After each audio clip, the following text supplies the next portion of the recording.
Do the battle mechanics, aka gimmicks, introduced in Pokémon games follow a predictable pattern? Well, let's find out. Áhola, minna! Kopaka.White here, and with me another opening of Pokémon TCG products. Wait, actually not. Today it'll be something different. The Pokémon Company dropped a new trailer for upcoming games, Pokémon Scared and Pokémon Violent. Pokémon Scarlet and Pokémon Violet, not so long ago, and I was especially interested in a certain aspect that was mentioned during that trailer, so I've decided to dedicate a few moments to polemics on that topic. And it's nothing else but the gimmick known as stereostylization. Not only that one though, I'd like to express it in further context and show to you how I think it's related to other gimmicks introduced by far. So let's do just that. There have been certain attempts with changing classic battles even before. For example, Generation 5 brought us triple and rotation battles, but what we know as gimmicks are such battle elements that directly or indirectly afflict Pokémon themselves, not the count of Pokémon on battlefield or order in which they attack. Starting in Generation 6, we were introduced phenomenon known as Mega Evolutions. Before then, Pokémon never gave the monsters a chance to revert back to its previous evolution stage, which distinguished it from similar media, especially Digimon. But Mega Evolutions were the first way to do so, since it was stated Pokémon could only reach Mega Evolution during the battle, thus the term battle mechanics. In other words, it was temporary. You needed two things to achieve that goal: a keystone in your bag and a megastone to give to your Pokémon to hold. It's important to state that I'm talking about the main series games, such as Pokémon X and Pokémon Y, or Pokémon Omega Ruby and Alpha Sapphire, because, for instance, Pokémon TCG is another story, where the Mega Evolution card stayed onto the previous evolution stage permanently, at least if another card doesn't state otherwise. Only certain Pokémon could reach Mega form. No, not you! Get away!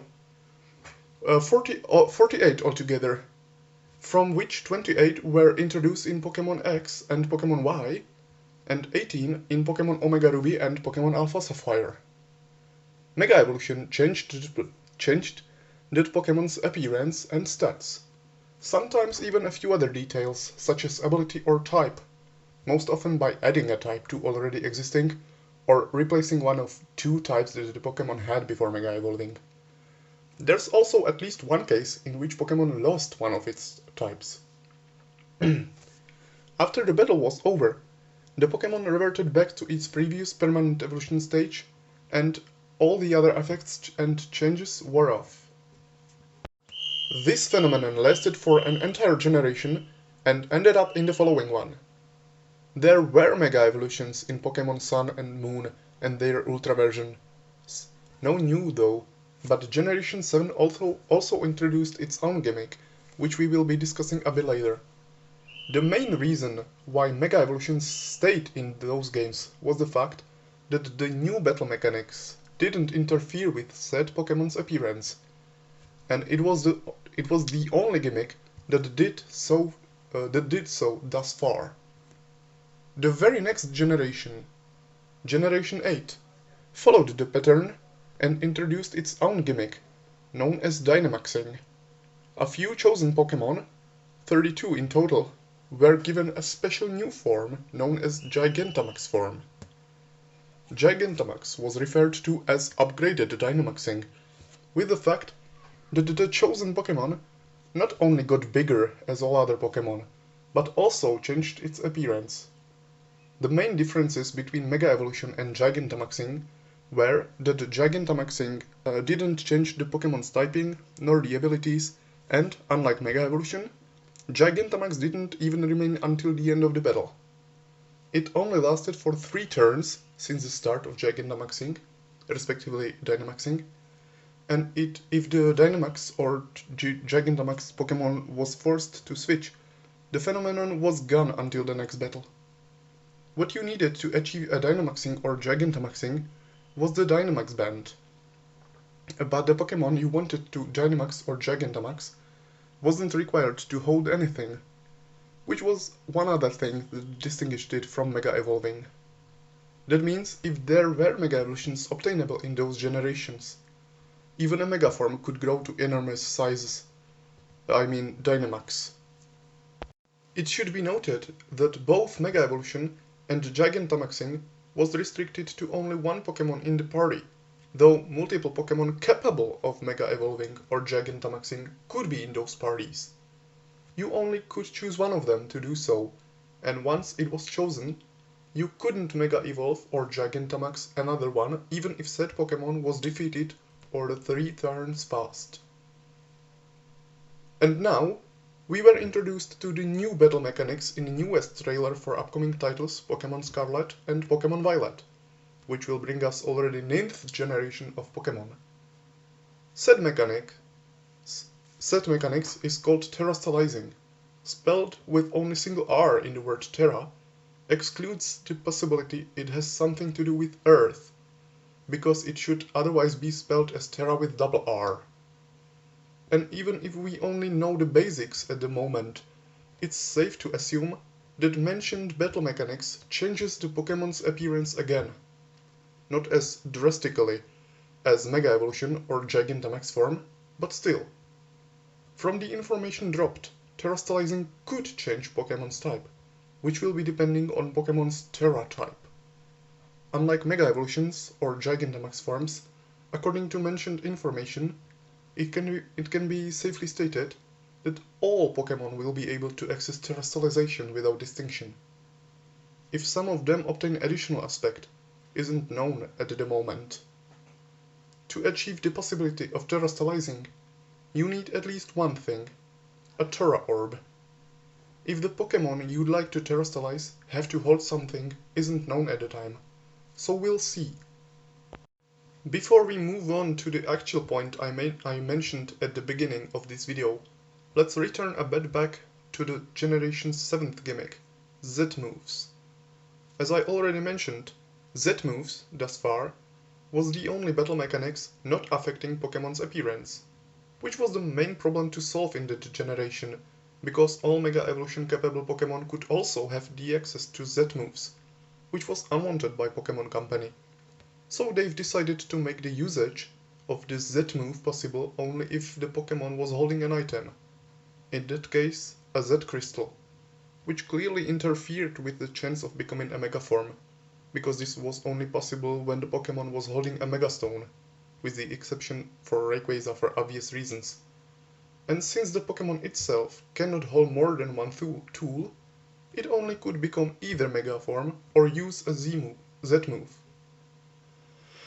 To be able to use a Z-move, you also had to perform some silly dancing, do a Z-pose, which was signature for each type, and it went even that far that some of the Pokémon also were given their own unique Z-moves, specifically 17. What Z-moves as the battle mechanics had in common with other gimmicks was that they only could be used once per battle. We can't judge the new gimmick fully yet, because we don't know if the terastallization would be restricted to one Pokémon for a battle at the moment, and how it would work. I mean, how long it'll last, if the Pokémon would have to hold a tool or whatever. Heck, we even don't know if the Terra type would replace the original Pokémon's type, or add it to already existing types, at least if you avoid spoilers as I do. So I'd like to move to the actual point of this video. Do the battle mechanics follow a maybe predictable pattern? The latest trailer convinced me that there's a hypothetical scale that the Pokémon battle mechanics trace. My own theory, although I don't think I'm the only one that noticed it, goes like this. Megaforms introduced in Generation 6 are named after the prefix Mega of the International System of Units. Mega is 10 to the 6th, or a million of base units. The base word for Mega comes from Greek for great. Gigantamax forms are named after the prefix Giga, like gigabyte, so shouldn't it be pronounced as Gigantamax? Which is 10 to the 9th, or a billion, or milliard. The base word also comes from Greek and means giant. What a coincidence. And we are about to experience a tera stylization, which is based on the prefix tera, a 10 to the 12th, or a trillion, or billion, and meaning four or monster in Greek. And before you ask, the Z moves might or might not be related. There are two possibilities I'm working with. First one, only the battle mechanics that change a Pokemon's appearance follows this pattern, which Z moves don't.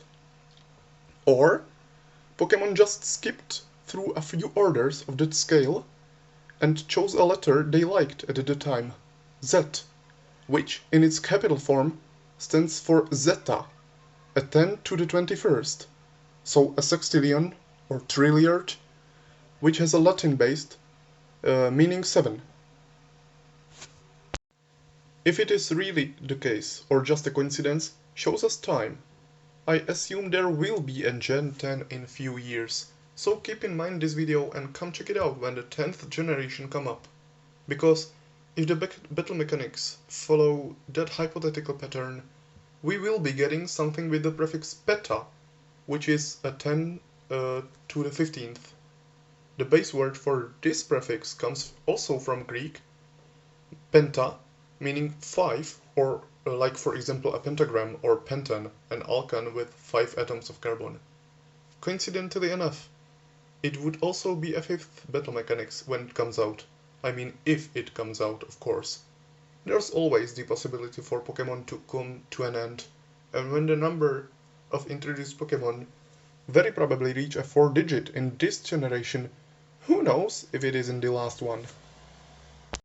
And that's it for this video. What do you think about battle mechanics? Which one is your favorite and why? Do you see other patterns in those? Or rather, do you see any pattern there at all?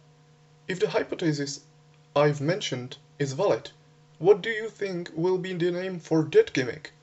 And what do you think about upcoming games? Which one will you get? Scarlet or Violet? Which starter do you pick? And which from introduced Pokemon thus far is your favorite? Which Pokemon do you think receive a Paldean form? I personally very probably won't invest to those games, but if so, I will be getting both versions, like I usually do, because I don't like when I can't get all Pokemon. And as long as there are exclusivities for each version, I have no choice other than to buy both. Anyway, let me know in the comments section below about your opinions. Push that like button if you'd like this video, consider subscribing if you'd like to, and until next time,